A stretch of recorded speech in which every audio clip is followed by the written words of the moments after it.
who's currently associated with the Department of History at All Souls College, Oxford. After completing her graduation and master's degree at the University of Pennsylvania, she went on to do her DPhil, or PhD as we call it in India, at the University of Oxford.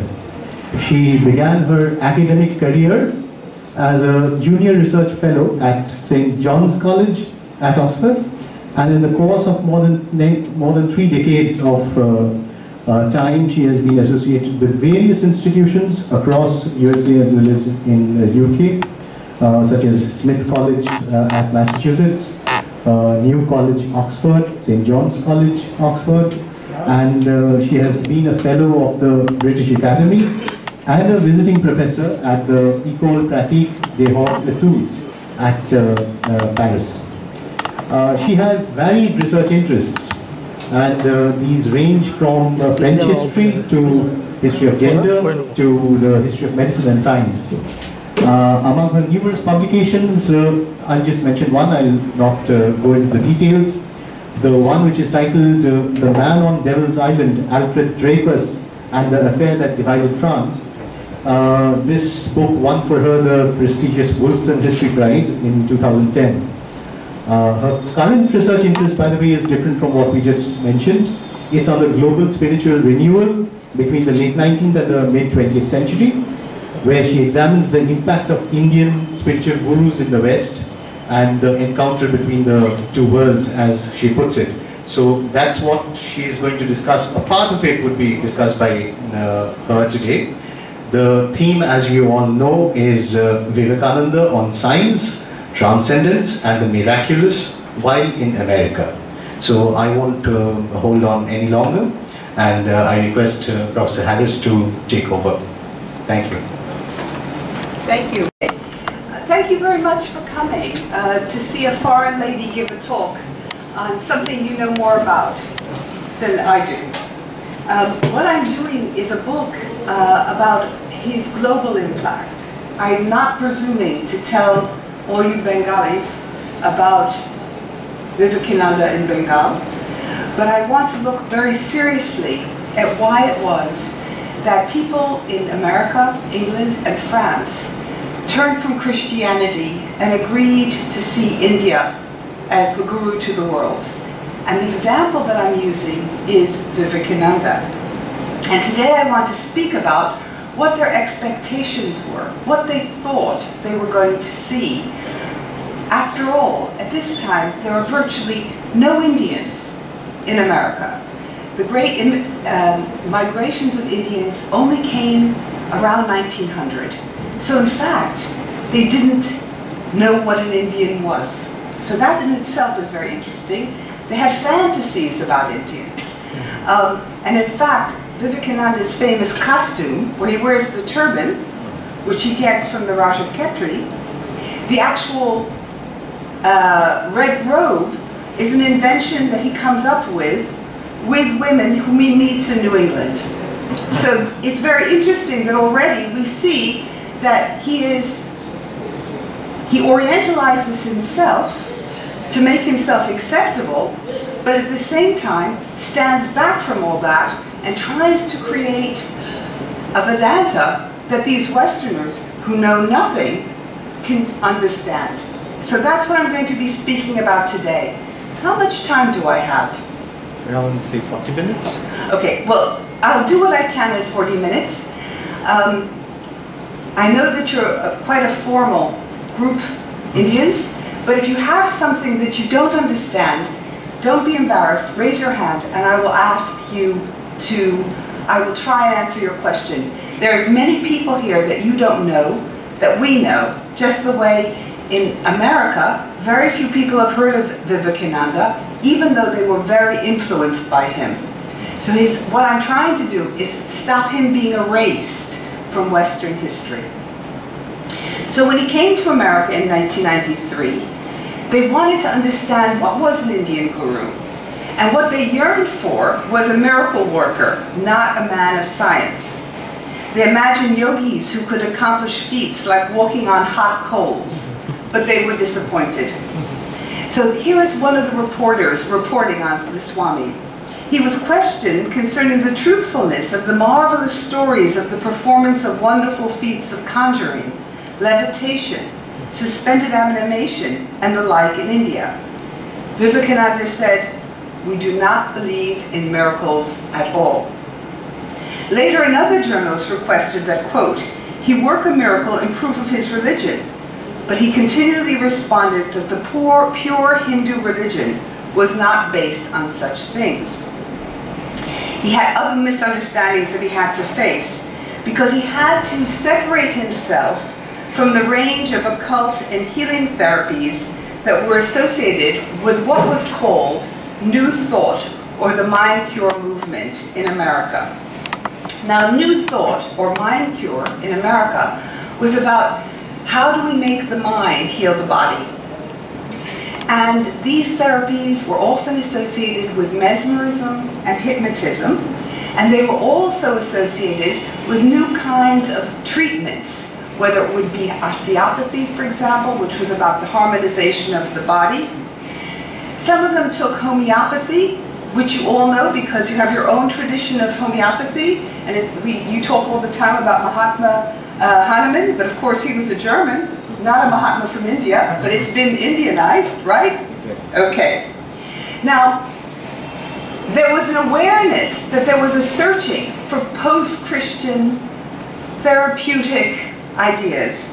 And one of the most important people to characterize this spiritual movement was a man named William James. Have any of you heard of him? The Varieties of Religious Experience. No, the brother of Henry James. He's the brother of Henry James. And what people don't know is that these two brothers wrote back and forth with their manuscripts. So if you could say that Henry James is the father of the modernist novel. Yeah, stream of consciousness in fact comes with the brother. Yes, and you could argue that on the other hand, William James, of course, is the father of modern psychology. So this is a collaborative effort. They're both remarkable. And William James, and one of the things that I'm trying to do is show Americans and British and French, who've never even thought of it, that William James himself may have been influenced by trends in Ramakrishna and in Vivekananda. Okay, so William James described the features of this spiritual tide, which he described as, quote, an optimistic scheme of life with a genuine religious power. One of the doctrinal sources of mind cure is the four Gospels. Of course, they meant the Bible, the Christian Bible. Another is Emerson, or New England Transcendentalism. How many of you have heard of Emerson? Emerson is an American transcendentalist. He used the notion of the oversoul, which said that each individual soul was part of the oversoul. This is a form of American Advaita.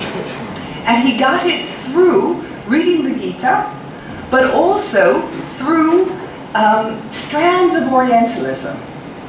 He still believed that Christian ideas were superior, but he was profoundly influenced by a very particular New England reading of Indian philosophy. Another is spiritualism. How many of you know about seances and contacting the dead? Well, the idea of being able to contact the dead is also the idea that the soul does not die, but not in a Christian sense, that they are part of this oversoul. The other was optimistic popular science evolutionism, which is interesting because they see science itself as a kind of miracle, which is something we can talk about later. And finally, the last thing he puts in is Hinduism. And of course, William James knew Vivekananda. He asked Vivekananda to become a faculty member at Harvard. Vivekananda refused because he said it was incompatible with his vocation as a sannyasin. He was also asked to write the introduction, the preface to Raja Yoga. He never did. He always said yes, and then he didn't do it because he was very busy, but he also may have been wary. We know, for example, that he had a long conversation with Nivedita when they were traveling together in Paris in 1900 about the one, meaning the unity. And we now know, I found, which bits of Vivekananda he actually read. So I'm working on that now to see. Now all of you know that Vivekananda's world fame comes through the World Parliament of Religions in 1893 when he comes to Chicago. As you know, he comes with nothing. No funds, no connections, and not even an invitation. Now this gathering, the World Parliament, was designed to display what was called American Protestant modernism. Now, if in the West, Vivekananda's philosophy is called Neo-Vedanta, or Hindu universalism, this universalizing trend was apparent in many religions. In fact, American Protestant modernism was important because this was on the cusp of the 20th century. The Parliament is held alongside an exposition to show the power and glory of American arts, science, and engineering. And it's saying, we are now going to be the hegemonic power in the world, but we are different from the Europeans who are imperialists. After all, we were colonial subjects too, okay? So there's an attempt to separate themselves from the old powers, and at the same time to take their place through a different kind of religious, spiritual, missionizing, and commercial imperialism. So what they wanted at the Parliament was a dialogue with what they called inferior faiths. And one of those was Hinduism. Okay. Interestingly, in America, Buddhism was seen as a higher on the scale of Eastern religions because it was seen as atheistic and highly ethical in evoking the same principles as the Sermon on the Mount in Christianity. Buddhism becomes Buddhism because there's an idea that it will be more like Christianity if it's named after the Buddha, the way Christianity is named after Christ. Hinduism doesn't have it that easy, okay? So what's happening is they're creating actually new terms for new religions. The 19th century Buddhism and Hinduism are actually words that we call neologisms. They are created at this moment, and they're sustained by the scholarship of Orientalism, which is very, very Western. And they are part of an emerging field of comparative religion that is being studied above all at the University of Chicago, where the exposition is taking place. What they're trying to do at the Parliament is create a canon of so-called world religions. And what's happening is that Vivekananda becomes the representative of Hinduism. They think it's going to be easy for all the other religions to accept their inferior status. And in fact, at the exposition, the only power of the East that gets a place are the Japanese.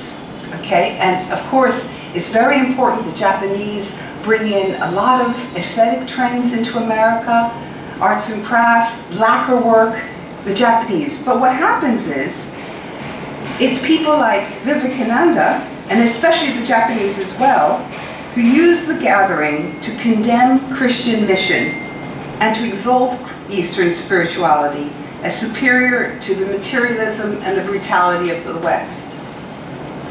Now, if you think about it, when you see people in America going, in New Age spirituality, they have no idea that part of the package that Vivekananda was bringing to America was an anti-imperialist one. So it's detached from the radicalism of his initial message. And this is fascinating because they only saw the universal dimension of Vivekananda.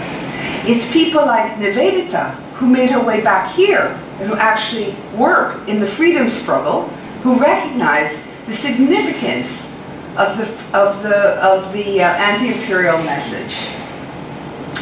He becomes famous as the founder of modern yoga, what is called Hindu Universalism, and he becomes an international figure, as you know, who establishes the Ramakrishna mission in India, famous for its philanthropy and its numerous Vedanta societies that dot the globe. And so, for example, in San Francisco, you have the first Hindu temple, 1901-2, and then in Los Angeles, 1903, which I both visited. And there's still much work to be done on why California is so important. And I think one of the reasons is that California may seem like the West, but it is a gateway to the East because it's on the Pacific. And so they're already having hundreds of thousands of Japanese, Chinese, and ultimately the Indians will come from this direction.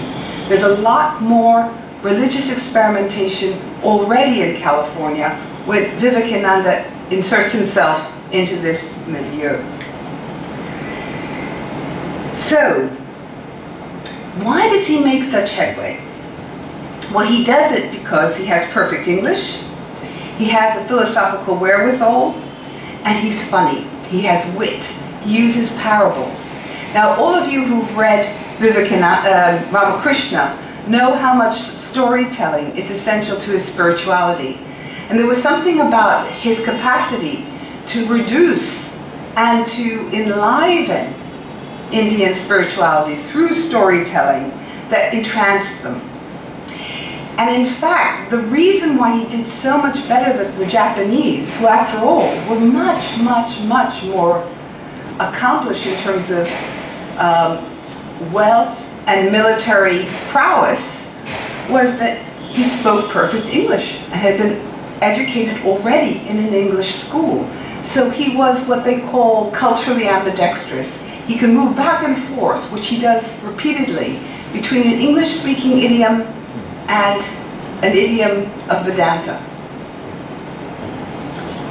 The paper that I'm going to give here is to explain how he writes Raja Yoga, which he tries to give to the Americans as a science of religion. Not just as a spirituality, but as literally a science of religion. Okay, so for reasons that I don't understand, page 3 got lost. Oh, it should be there. It's okay. Okay. No? Oh no, it's fine, it's fine. What's interesting is that we go back to the question of the miraculous, and especially in Raja Yoga. He is opposed to the occult. In Raja Yoga, he sought transcendence rather than mind cure, all explained in a language that mixed neuroscience, evolution, physics, psychology, and psychology. If you read Raja Yoga from a Western point of view, this was an idiom that was used to convert people, the idiom of science. He argued that Maya kept us wedded to the illusory materiality of the everyday, hiding us from our unity with the divine, and the absolute which existed in everyone and everything. And then he would put in things that were counterintuitive, against what people in America could begin to think about. And he said, one exists as many, and there is no difference between the sun and you, or the cup in you. He would use things like that, and they would go, what? Very hard for them to even think about. He would say there was no difference between the table and me. That's his words. And he would say that what you need to acquire is the deep concentration, or samadhi, and what he called superconsciousness. So what I'm interested in is, what was the spiritual lens? What did they see, the lens, like in glasses? How did they look at what he was saying? How could he separate himself from what was New Thought, spiritualism, and theosophy, and which he saw as fashions? And what he was trying to do was say, I'm not a fashion, I'm not trendy. That's why I don't believe in miracles. I am the representative of an ancient tradition and an ancient science. And that these very things, science and spirituality, this is a dichotomy that the Occident has imposed on knowledge and understanding and spirituality. Now, I would argue that this was not just presentation, that Vivekananda's viewed Vedantism as a science of religion and a religion of science. Whether the Western acolytes who engaged in meditation understood the details of his reflection is not clear. But it's important for us to think about how they looked at it. For you, the tradition has an obviousness. But for Americans and British and French and Germans, it's as foreign as the Bengali language, okay? When Vivekananda refused to work a miracle for the readers of the evening news, that quotation I saw in the paper, he was doing more than objecting to American sensationalism. Now, of course, he believed himself to have yogic powers, and if you go like I did to Vivekananda's house, you'll see all the discussions of the remarkable feats, the prodigious feats that Vivekananda had as a child. But he renounced their use on the grounds that they were an impractical means of reaching God. In all that I've read of Vivekananda, there's only one time where he reads somebody's thoughts, and that's before he gives he initiates a few Americans into sannyasin, and he does it shyly, and he never does it again. So this again is to say, I am not a fraud like all these American fraudsters. And I think it's very interesting because it's an inversion of what Westerners often think. They think the Indians are fraudsters, but he was the opposite, okay? He was both unsurprised by the psychic and telepathic phenomena that he met in the West, but he was bemused by what he saw as the spiritually infantile interpretations placed upon them. For him, the Americans and the British were totally unsophisticated, okay? He insisted always on searching for natural explanations for curious phenomena. Indeed, he wanted to separate his program from the current fashions for spiritualism and especially theosophy. How many of you have heard of theosophy? Yes, they know. They're just not saying. Okay. We all know that theosophy developed in the West as a revolt against conventional Christianity, and it was an attempt to link science and religion in novel ways. But it was frequently ridiculed because of Madame Blavatsky's fraudulent practices of esotericism and occultism of its advocates. It begins when Madame Blavatsky and Henry Steele Alcott see these spiritualist performances of the so-called Fox Sisters in New York. And the girls are having extravagant spiritual trances. And Blavatsky and Alcott didn't believe them and wanted something more systematic, which I think is very interesting. What they wanted to do was create a universal brotherhood of humanity without distinction of race, creed, sex, caste, or color. And that's in their manifesto. In practice, neither Western nor South Asian theosophists ever attained this universalism or the egalitarianism that such declarations implied. But the aspiration helped to undermine imperialism. She said she had superseded spiritualism by contacting not just the ordinary dead, but of course her Mahatmas, the teachers of occult wisdom who lived in elevated planes. And what was interesting about these Mahatmas was they existed in spiritual realms where colonialism did not exist, and theosophy aimed to spread their message of hope and service worldwide. Now, if you see it from that point of view, you can see why the focus on universal brotherhood would explain its popularity amongst many South Asian elites, with adherents such as Motilal Nehru and his son, who had a theosophical tutor. You've all heard of Annie Besant, who headed the society from 1891 and would become a friend to important Indian nationalists of both the moderate and radical factions, and became the first leader of Congress. And she even received grudging respect for her activism from Vivekananda. It was also a way to attack Christians, so they could show themselves in the West as being unconventional by saying Christianity opposed evolution. They were backward. And here they did not oppose evolution. They exalted the power of higher mind over materialist neuroscience, hence the bridge they made to the East. They argued, like many Hindus, that there was one absolute, the one reality, and they believed that states of matter and consciousness became manifest, and the appearance and disappearance of worlds is like a regular tidal ebb of flux and reflux. Now you can see this, the impact of Eastern ideas. They all rejected Darwin's mechanism of natural selection because they didn't like the emphasis on survival of the fittest. And it's interesting because, of course, survival of the fittest is a term that comes from Spencer, not Darwin, okay? And yet, like many Indian theorists, he was more interested in Spencer than he was in Darwin. But that's another story. We can talk about that another time. Instead, they saw evolution operating through the law of karma, which emphasized moral cause and effect. They argue that individual souls, or monads, they love to come up with scientific sounding names, were fundamentally identical to the universal oversoul. So again, now they're borrowing from Transcendentalism in much the same way that sparks were part of a greater fire.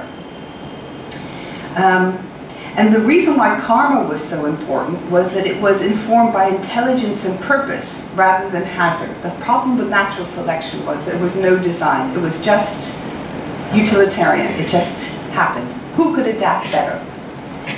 And so it distinguished itself from Darwinism. And Vivekananda even wrote back, while he was in America, he said, and I quote, that behind such strange names as Indian Theosophy and esoteric Buddhism, there was something real, something worth knowing. So in other words, he recognizes that there's a form of overlapping, but that it's confused and dangerous. And the reason why he thought it was dangerous was that, and there was actually an investigation by the London Psychical Society which proved it was a fraud. And also there was an aspect of theosophy which still assumed Western superiority. Her Mahatmas were kind of like Bengali clerks. They would complain about their pens and not having the right office paper to respond to her. So there was that needling, you know, nastiness still. Moreover, Blavatsky had Indian chelas, or trainees, who surrendered their inheritance and families to follow her. Now there's a big difference between a guru tradition in India, where you have disciples, and a Russian lady who's taking the money from Indian adepts. You see what I'm saying? Okay, so together with Alcott, she created, and this is a quotation from a colleague, a great white brotherhood with little dark helpers. And I think this is, she had a disciple named Deodar who, when she was accused of fraud, was so overwhelmed because he loved her that he went to the Himalayas and froze to death because he wanted to find the Mahatmas to prove that she was right. So these are the kind of things that happened a lot. There are a lot of these. We know the most famous of the theosophical adepts was Krishnamurti, of course. And of course Krishnamurti extraordinarily breaks away. But the whole story of the adoption and the taking away of these Brahmin children is one of the more shocking episodes of theosophy. And listen to what he says in unpublished notes. Theosophy, he condemns it as Indian grafting of American spiritualism with only a few Sanskrit words taking the place of spiritualistic jargon. Okay. Privately, he thought theology was balderdash, with whatever truth it contained of Indian origin. And this is, again, you know, I'm not just saying this because you're here at this school. There's a perspicacity in Vivekananda, an astuteness. When he knows what's going on very quickly. And sometimes he's diplomatic, and sometimes he is not. He just says, that's it. But this is privately, because what he would like is to get those theosophical adepts to come to Vedanta. So he's careful at this stage, not later, in what he says. Now, even more tricky for him, because it was Christian Science. And this is an area that you don't know much about, because I don't think there are many Christian Science in India. It was the most rapidly growing Protestant sect in America when he arrives. And it also had overlapping possibility with Vedanta. And yet, its very name suggested the connections between science and religion that he was trying to forge among his Western audience. Literally, Christian Science, okay? Early in his stay in America, he noted that the Christian Scientists, quote, formed the most influential party, figuring everywhere. He was impressed enough to call them Vedantins, but qualified this by saying that, quote, they had picked up a few doctrines of the Advaita and grafted them upon the Bible. So again, it's this idea that they really don't know anything, they're completely unsophisticated, they're naive and a bit arrogant, okay? Now the woman who organizes Christian Science is a woman named Mary Baker Eddy. And she did seem to have some familiarity with Vedantin ideas and Eastern thought. She was highly influenced by American Transcendentalism and even tried to cure Longfellow, famous American poet, with Christian Science. But it was equally true that her deepest inspiration was biblical, and she stuck to the Bible. She too, like Vivekananda, separated herself from mesmerism, hypnotism, and spiritualism. And like so many of these women, she pitted herself. She fought against what was her father's punitive Calvinism by initially experimenting with spiritualism and a range of healing therapies. It's interesting that she, quote, discovers Christian Science after a life-threatening fall, or what she believes is a life-threatening fall. And she maintained a key distinction between mind and mind.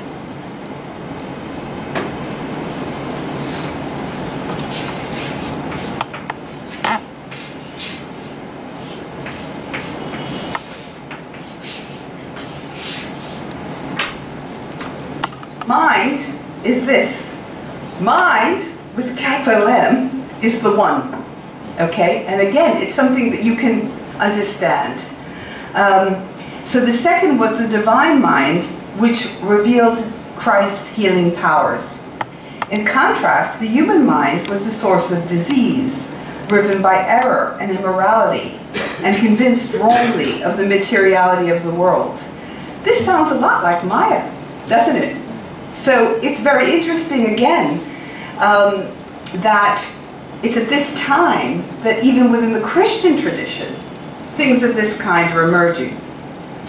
She says, the kingdom of God was not in the future, but confined by mentalities that hid true spirit.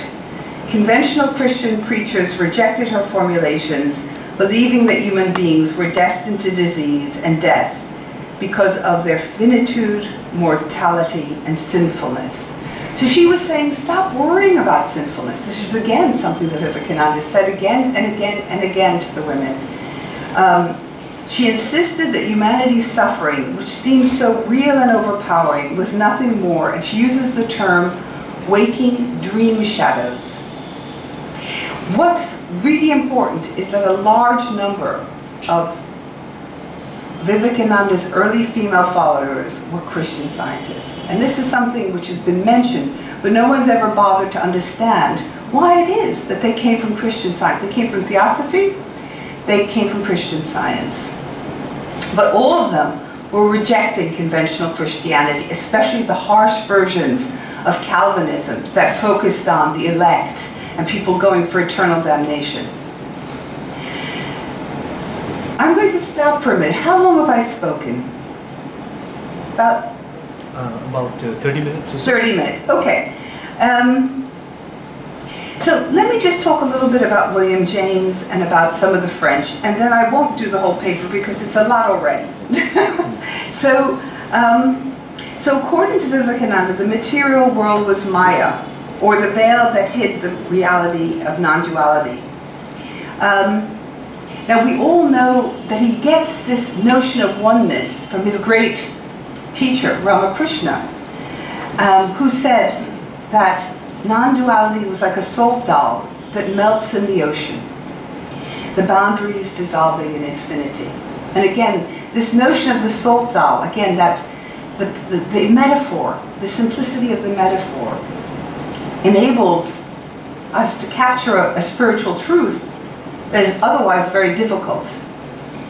And I would say that these discussions become very important in Western thinking in the emergence of what we in the West call the unconscious, or psychoanalysis. For example, Romain Rolland, who's a French theorist, read both Ramakrishna and Vivekananda and wrote books on them both. And he comes out with a notion which is very famous, which is still used in the West, which is called the oceanic feeling. And it comes from Ramakrishna. He associated it with mysticism as central to creativity, especially artistic creativity. What's so interesting is there's a very important correspondence between Rolland and Freud. Rolland says to Freud, you know all about this. Don't you understand that the oceanic feeling is not just regression to the womb, you know, inside our mother's tummies, that we are experiencing an oceanic feeling? And Freud writes back and says, no, it's only regression. And it's interesting because this was a permanent break in forms of psychoanalytic reasoning.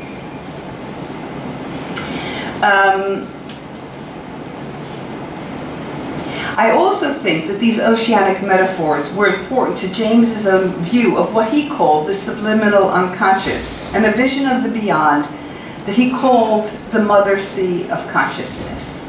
Now, everywhere I look, there are analyses of the mother sea of consciousness in the West, but no one has associated it with Ramakrishna until me, okay?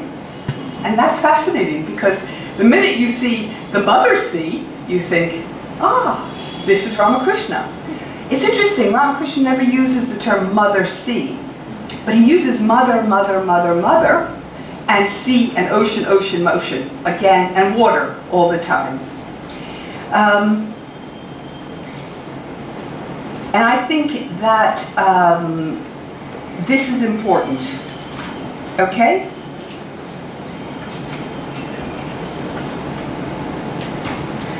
Historians of ideas in the West have been wary of exploring James's commitment to psychical research. And it was in this area of seances and hypnotism and spiritualism that we now see on the fringe of the debate about science of religion that he did his research on the mother sea of consciousness. He was friends with all the people in London who said that Blavatsky was a fraud. And like him were the sons of Protestant ministers. He was a Swedenborgian, which itself was a very important mystical form of Protestantism. Now, one of the things that's also interesting is that James has his own spiritual crises. He suffers from neurasthenia and depression. And I think that was very, very important with his preoccupation with psychical research, because it was rooted in his preoccupation with greater vigor and spiritual peace. And I think that that's important because it's not surprising that he's willing to listen to Nivedita and a lot of other Vivekananda Western disciples about how to cure yourself, how to merge spiritual and physical concerns to improve well-being. Because this is something that really preoccupies him. He loses a lot of years of work because of his depressions. So he says that even though he believes mind and brain are usually the same, brain is neurophysiology, mind is consciousness, he admits that maybe not always. And I think that's very interesting. And that's where his pragmatism comes from. He tries to find a middle path between what he sees as a naive empiricism and an optimistic, religious, monist dogmatism, which he associates, I'm afraid, a bit more with Vivekananda. Okay? He wants to respect what he calls the will to believe. That's his pragmatism. That what we're interested in, not so much in whether or not it's true, but that it's true for the person who experiences it. So it's a radical subjectivism. And he has one medium that he thinks, a woman named Mrs. Piper, I won't bore you with the experiments, has shown him that there is such a thing as the mother sea.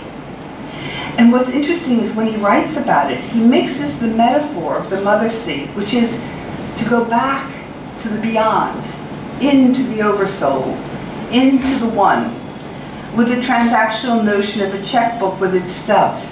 That there are places in the beyond where you can see the marks of changing individuals. And the reason why I love that is that it shows how difficult it was for him to reconcile these opposites. How did he put together what he saw as the tender-minded aspects of the spiritual with the tough-minded impulses of the scientists? And it shows this enduring struggle to find a methodology and epistemological position that encompassed both. I won't go on. I think if you read Raja Yoga, you'll see that it is embedded with metaphors of electrics, of states of consciousness, faculty psychology.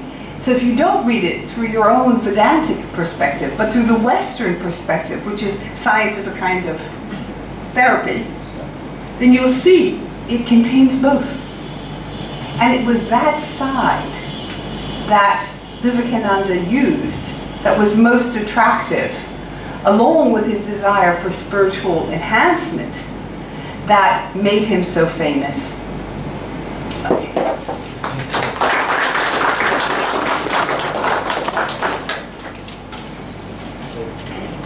I was just thinking about the fantastic way in which you were connecting the threads, so to say, of different trends which were taking place in the late 19th century. But what are the exact questions that you are putting up? How is and why is the Western transcendental movements and the mystical movements emerging in the first place? As a historian, I must ask you, why were they emerging in the late 19th century? What was happening in those societies which were almost connecting themselves with the Eastern trends which were happening simultaneously, probably? I think there are two things going on. One is a very vulgar Orientalism that emerges from the 18th century. Yeah. And the rise of Sanskritism and the study of the culture of the subcontinent, which wends its way into the reading of the educated elite and then finds its traces. Some of you may know of Thoreau. Yeah, Walden Pond. While Emerson was writing, Thoreau was living like a sannyasi. Yeah. And of course, he was also, though, affirming civil disobedience and all kinds of things. Indeed, in fact, yeah. I also think, and this is the second point, that, and this goes back to the work of Chris Bailey, which is, with imperialism and trade, we really are working in a global context. So the currents are moving back and forth, but they're not moving back and forth in a way that flattens change. They're actually moving back and forth in a way that complicates change. And that's something that I think people who are interested in global history have often misjudged. So when you say to me, I'm interested to see how you put the pieces together, the reason why I'm doing it is because the pieces are very fragmented. And that comes from this level of exchange, I think. I also think that to make it easier, you can understand it from Vivekananda's perspective. Think of what he is coming up against here in Calcutta, which is an international city. So he's learning English. He's come up perhaps with Ramakrishna through Hasti, who's trying to teach them a Wordsworth poem where the notion of trance emerges, right? He's using probably homeopathy because it was already Indian and Indianized. I've been to the archives of the Freemasons, and he belongs to Hope and Anchor. So he already has a notion of universal brotherhood that emerges out of the first lodge after 9 years of struggle to let brothers in. So he is, as the question that you're asking me about the West is as important to ask about India and Calcutta. And you know that story, and you're not surprised by it. But what I'm saying is the flow goes in both directions, despite the Eurocentrism of the century. And that's, again, what I'm trying to uncover and trying to bring to reality and to articulate so that people don't have all kinds of assumptions, which is that it's only India that was influenced. Because the thing about homeopathy is, for example, I have a thesis on homeopathy, that's why I know it, she's a very good scholar.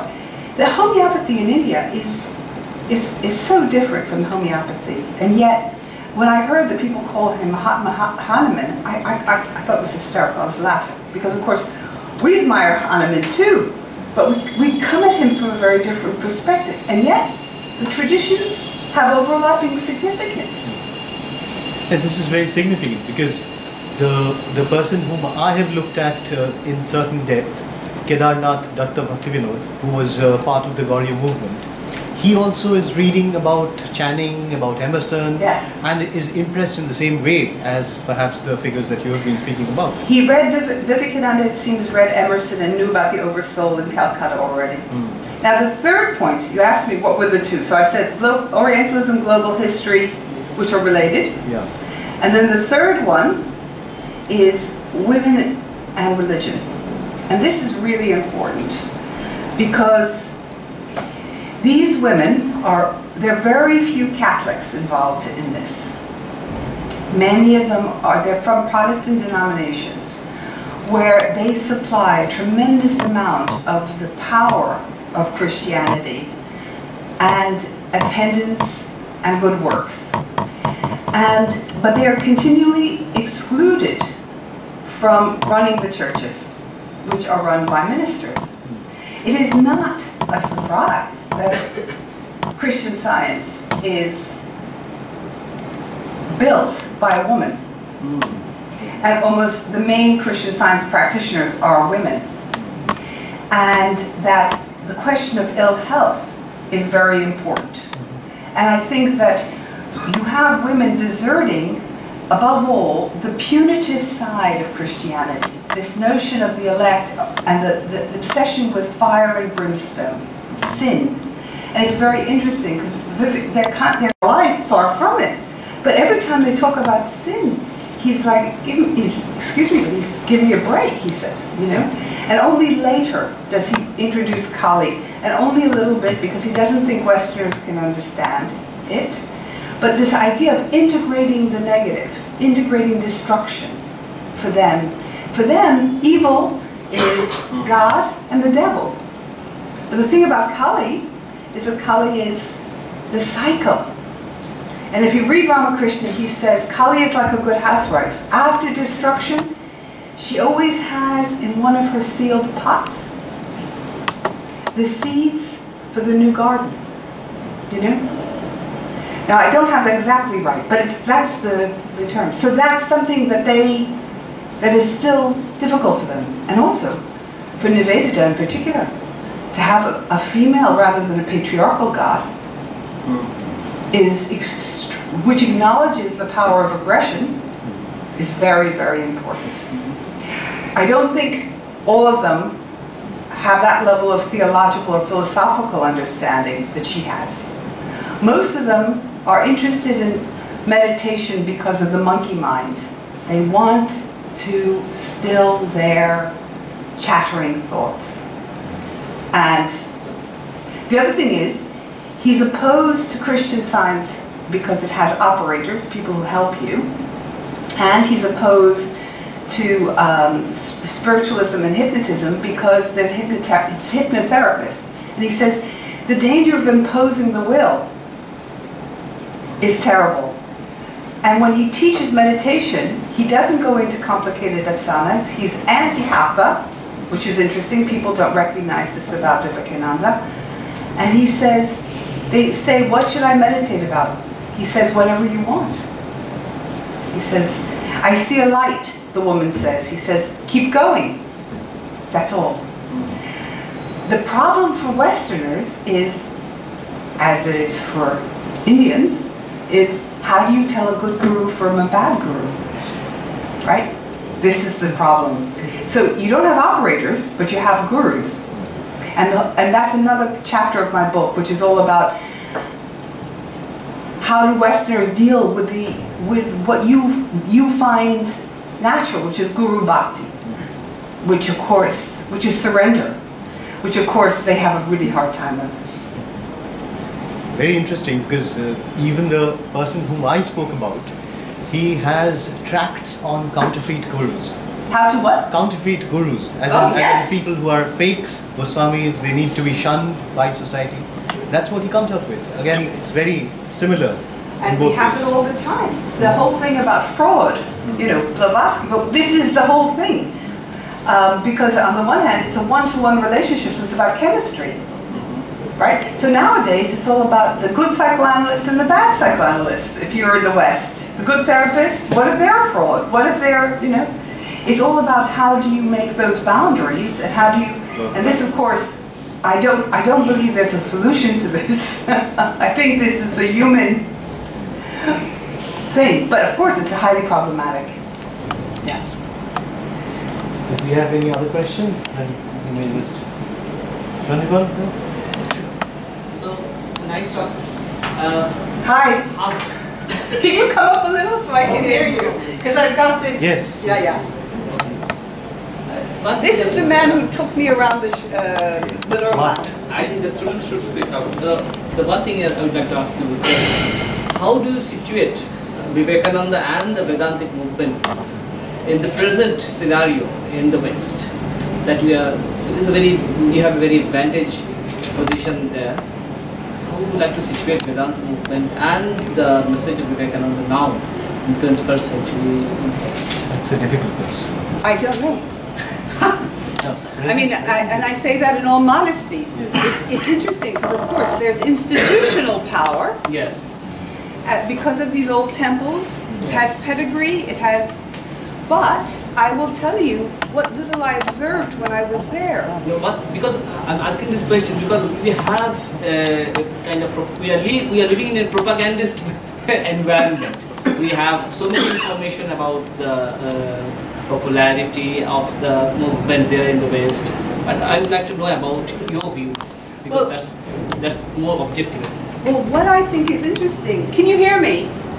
No, I have to go back.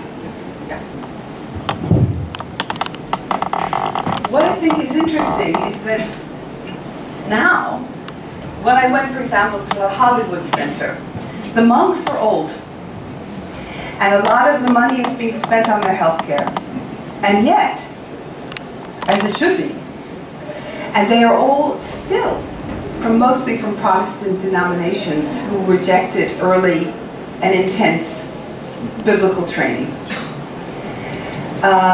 Some of them even came after the Korean War, which is interesting. I had not known the extent to which people after World War I and after Korea went into monasteries, Catholic monasteries, because what they saw shattered them. So that's very interesting. At the same time, the Hollywood Temple is now mixed with Westerners and Indians of the American diaspora. And there are some conflicts brewing because Western Vedanta, or what they perceive as Western Vedanta, is very different from the Vedanta of the diasporic community. So I was there at Shivaratri, and it was half and half, and it was a very joyous occasion. But there were those who were complaining that some temples in the West, if they were European or English, that they didn't feel welcome anymore. So that's interesting. So this all raises the question, I think in a profounder way, about Vivekananda's legacy as he tries to straddle the universal from the national. And you all know about that. This is very much a big part of why no one agrees. And this, of course, has profound echoes in the diaspora, where it's even, I think, in some ways, more radical. More radical, yes. Yeah, especially for the national. Yes. And as you know, in America, with its identity politics and ethnic nationalisms, these things can break. In the same way that America in the 19th century had all these Protestant sects, now there's the danger of the breaking through the ethnic nationalisms. And strangely, Trump, because of his extreme nature, is making these things, identity politics, seem less important. So it'll be very interesting in the next 10 years to see what actually happens. That's a personal view. I may be wrong. Yeah, I don't know enough. Yeah. Thank you. Thank you. That's it. Okay. আর কেউ জিজ্ঞেস করবে প্রশ্ন কিছু তোমরা বাংলায় প্রশ্ন করো ইংলিশে অনুবাদ করো He has a question. Please go ahead. You said earlier about that. Here, you come and use the microphone so they can hear you. Mic তো আছে আছে Here. So you can You hear. keep that. Yeah. There's another one. You said earlier about that Herbert Spencer and Charles Darwin. Yeah. The theory of survival of the fittest. Yeah. Swami Vivekananda, why liked Herbert Spencer than Charles Darwin? If you say something about that, I have the question. Thank you. This is a very important question. He asked about Spencer and Darwin.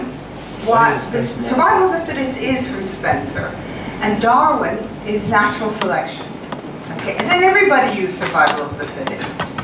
But what's interesting is if you read Spencer more, and I have to investigate this, I'm not done.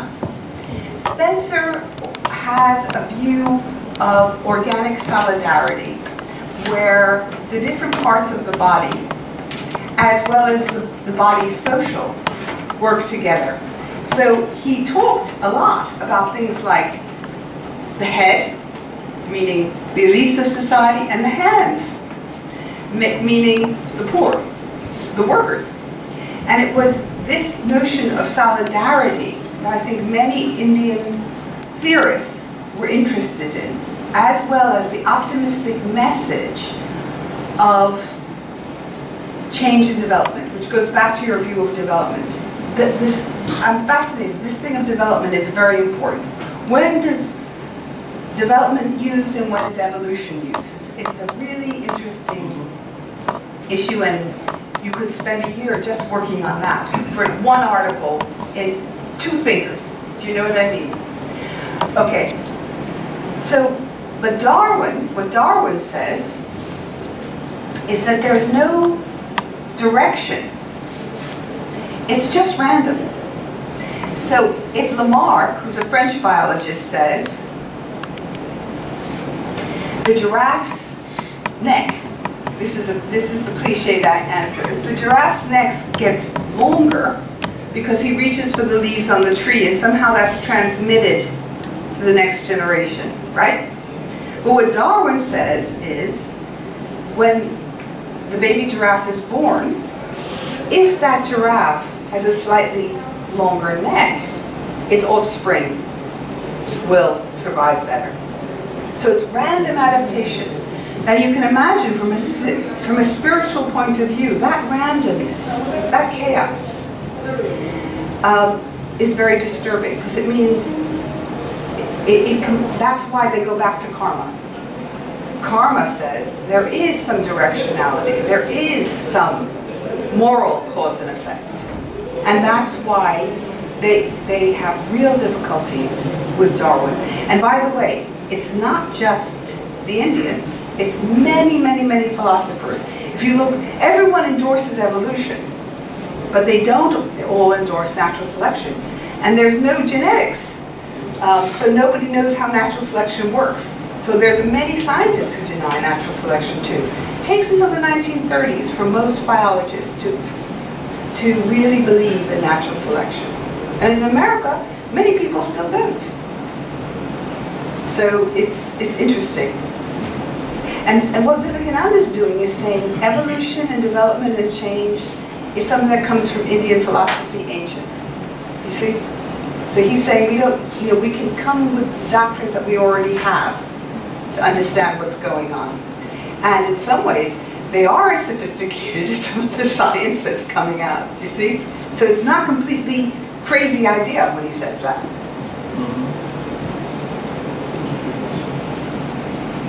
That's it. আর কিছু আছে জিজ্ঞেস করার প্রশ্ন? So then I don't think there are any questions. So really fascinating talk, and I wish her all the best. I'm sorry that she couldn't avail the textual sources that she wanted this time, but then the ones which we're looking for your research this time. But anyway, better luck next time, as they say. And we, on behalf of the Department of History, we express our gratitude and thanks to her that she came to our college and gave a talk. And we hope that probably next time when you come, you would visit us again. Thank you so much. And that I get the sources. Yeah, and you get the sources.